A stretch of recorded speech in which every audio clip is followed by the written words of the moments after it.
Starfall, perched high above the meeting point of the Torrentine River and the roaring sea, was more than a fortress. It was a living legend. Its white stone walls glistened in the morning sun, a beacon of honor and history. For centuries, it had been the home of House Dayne, a family renowned not just for its lineage, but for its most prized possession, Dawn. This blade, forged from a fallen star, was no mere weapon. It was a symbol of the heavens' favor, a celestial artifact that could only be wielded by the most worthy.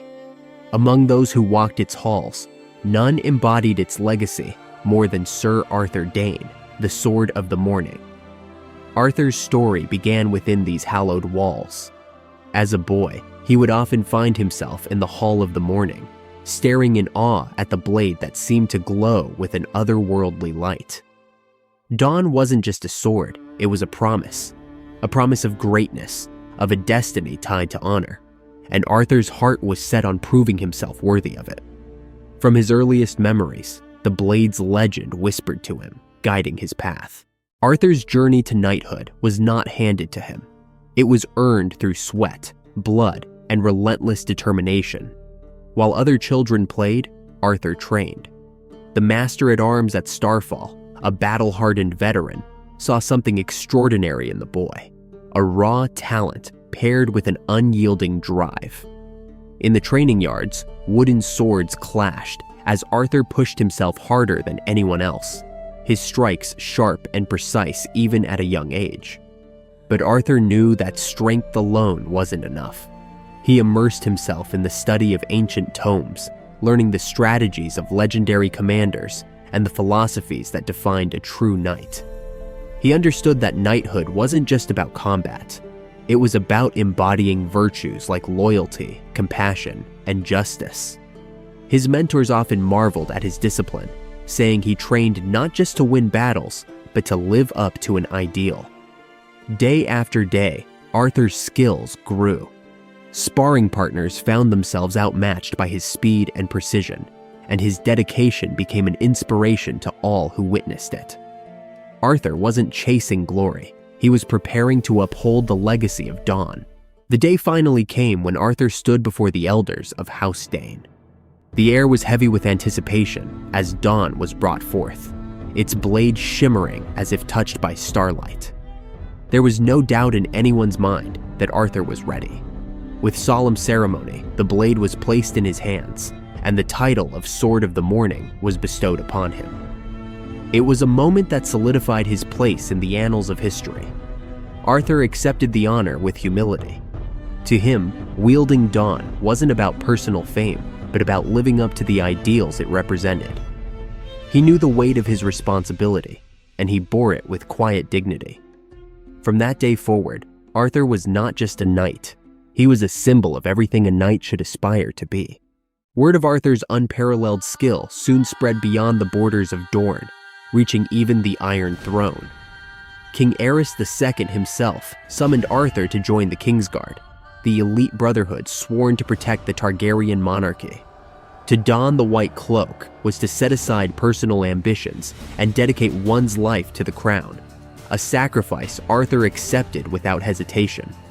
In the white armor of the Kingsguard, Arthur's legend grew. On the battlefield, he was unstoppable. Dawn flashed like lightning, cutting through enemies with a grace that seemed almost supernatural. One of his most memorable duels occurred against the Smiling Knight, a vicious outlaw notorious for his sadistic combat style.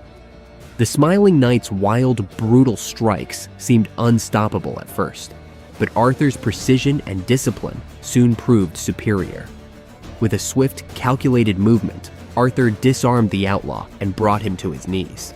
Though the Smiling Knight had terrorized the realm, Arthur's honor led him to show mercy, and the knight was captured rather than killed. This victory solidified Arthur's reputation, not just as a master swordsman, but as a true knight who upheld his ideals even in the heat of battle. Among those who admired Arthur most was Prince Rhaegar Targaryen. The two men shared a bond that went beyond duty, forged in mutual respect and a shared vision of a better world. They dreamed of a realm where honor and justice prevailed, and their friendship placed Arthur at the heart of the Targaryen court. This bond, however, would lead Arthur into the center of controversy. At the infamous tourney at Harrenhal, Arthur's prowess was on full display.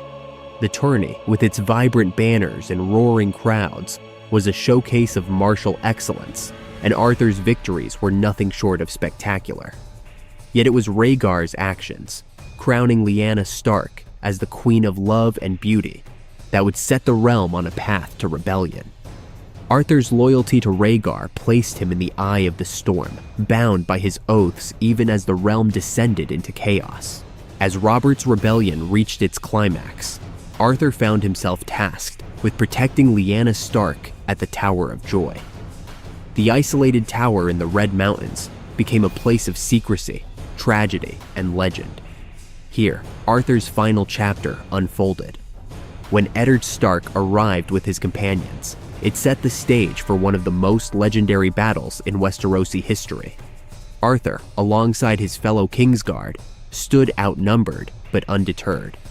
With dawn in hand, he fought with a grace and precision that seemed almost otherworldly. Witnesses spoke of his movements as poetry in motion, each strike a masterstroke. For a moment, it seemed as though no force could overcome him. But even the greatest warriors are not invincible. Arthur fell that day, not as a defeated man, but as a knight who remained true to his principles until the very end. His death marked the passing of an era, leaving behind a legacy that would echo through the ages. Arthur Dayne's story did not end with his death. His name became a beacon, a reminder of what it meant to be a true knight. Eddard Stark, moved by the honor and skill Arthur displayed, ensured that his memory was preserved with respect. Dawn was returned to Starfall, where it now rests in the Hall of the Morning, waiting for another worthy bearer. Arthur's legacy is one of greatness achieved not through ambition, but through unwavering dedication to honor, loyalty, and justice. He was more than a warrior, he was an ideal, a shining example of what it means to live and die for one's principles. His story continues to inspire, a testament to the enduring power of honor and the pursuit of greatness. Did you enjoy Arthur's story? Don't forget to like, subscribe, and share this video. And let me know in the comments, what character's story would you like to hear next?